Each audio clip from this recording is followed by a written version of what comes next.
Die Marke Fisker hat mit seinem E-SUV Ocean einen mehr als interessanten Mitbewerber im Repertoire. Sein nächster Konkurrent ist offensichtlich das Model Y und die Produktion startet diesen November 2022 in Österreich. Kurz darauf wird er ausgeliefert. Aber ist er besser als seine Konkurrenz? Wie viel soll der kosten und wie weit soll das elektrische SUV kommen? Das und vieles mehr erfahrt ihr jetzt hier auf Project Drive.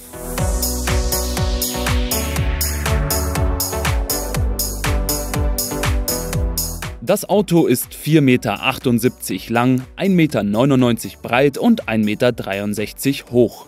Die Front des Fisker Ocean fällt mit großem Grill und schmalen Scheinwerfereinheiten auf.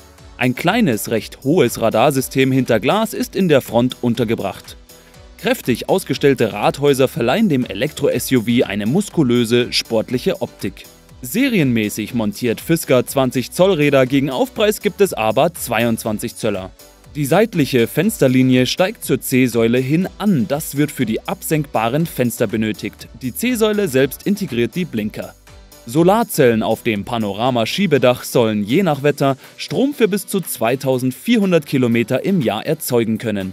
Optional gibt es eine Dachreling sowie eine Anhängerkupplung. Die maximale Anhängelast beim Fisker Ocean Sport beträgt eher schmale 1090 Kilo. Ocean Ultra und Extreme schaffen jeweils für E-Autos ordentliche 1815 Kilo. Also ich finde, dass der Fisker Ocean ziemlich gut aussieht, besonders gefällt mir das bullige Design und die minimalistisch und schmal anmutenden Scheinwerfer und Rücklichter. Da das aber nur meine Meinung ist, könnt ihr in den Kommentaren gerne euren Senf dazugeben. Als einzigartig stellt Fisker das mächtige 17,1 Zoll große Infotainment-Display ins Rampenlicht. In Standardposition steckt es, ähnlich wie beim Mustang Mach-E, vertikal am Armaturenbrett. Auf Knopfdruck dreht sich der Bildschirm horizontal und wechselt in den sogenannten Hollywood-Modus. Tolle Sache, wenn man sich im stehenden Auto gerne Filme reinzieht oder Videospiele zockt. Diese Drehfunktion funktioniert aber nur im Stand des Fahrzeugs, was auch an Crash-Vorschriften liegt. Was außerdem bereits zuvor bekannt war, der Fahrer kann sich auf einem Head-Up-Display und einem 9,8 Zoll großen Digital-Cockpit informieren. Zudem soll das E-SUV den Passagieren viel Platz bieten. Das Kofferraumvolumen variiert von 566 bis 1274 Liter. Außerdem bietet der Extreme eine 360-Grad-Rundumsichtfunktion, Verkehrszeichen- und Ampelerkennung, Einparkassistent und ein 500 Watt starkes Soundsystem.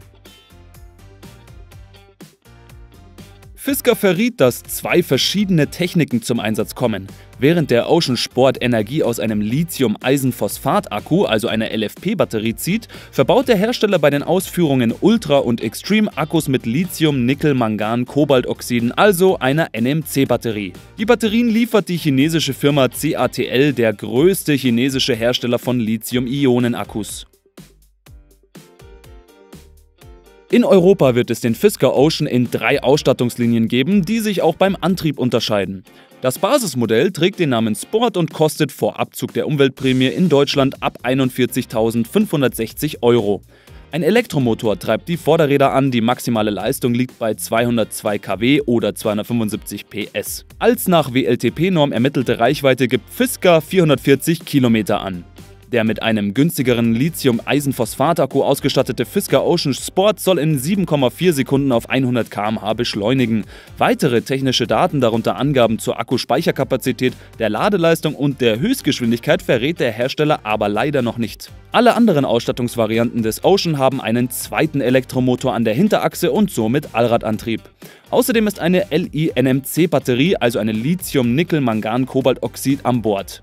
Für den Ocean Ultra nennt Fisker 404 kW, also 540 PS, als maximale Leistung. Damit soll der SUV in 4,2 Sekunden auf 100 beschleunigen. Die Reichweite beträgt hier 610 Kilometer. Für einen Listenpreis von 57.000 € bringt das Ultramodell im Vergleich zum Sport mehr Ausstattung mit unter anderem ein Schiebedach, eine erweiterte Fahrmodusregelung, ein Spurhalteassistent und einen verbesserten Notbremsassistenten. Ihm hilft auch ein digitales Radarsystem. Außerdem kann man die hinteren Seitenfenster herunterfahren, um einen Hund im Kofferraum Frischluft zuzuführen zum Beispiel. Der California-Modus erlaubt es, auf einen Knopfdruck alle Seitenfenster, das Schiebedach und sogar das Heckfenster zu öffnen. Mit 69.950 € nochmals deutlich teurer ist der Fisker Ocean Extreme. Bei ihm leistet der Elektroantrieb 560 PS, in 3,9 Sekunden soll er den Sprint aus dem Stand auf 100 km/h erledigt haben. Die Reichweite beträgt angeblich 630 Kilometer. Bei ihm ist übrigens das drehbare Infotainment-Display serienmäßig. Die ersten 5000 Autos werden als Sondermodell Fisker Ocean One gebaut. Er entspricht in Ausstattung, Antrieb und Preis dem Extreme. Speziell für den One wird die Sonderfarbe Big Sur Blue aufgelegt. Außerdem steht er auf speziellen 22 Zoll Leichtmetallfelgen. Sie bestehen aus recyceltem Aluminium und Carbon. Für die Wartung und Servicedienstleistung rund um den Ocean hat Fisker sich für den deutschen Markt mit den Werkstattketten Pitstop und ABS Autoservice von Reif zusammengetan. Damit stehen Ocean-Besitzern mehr als 300 Anlaufstationen in Deutschland zur Verfügung.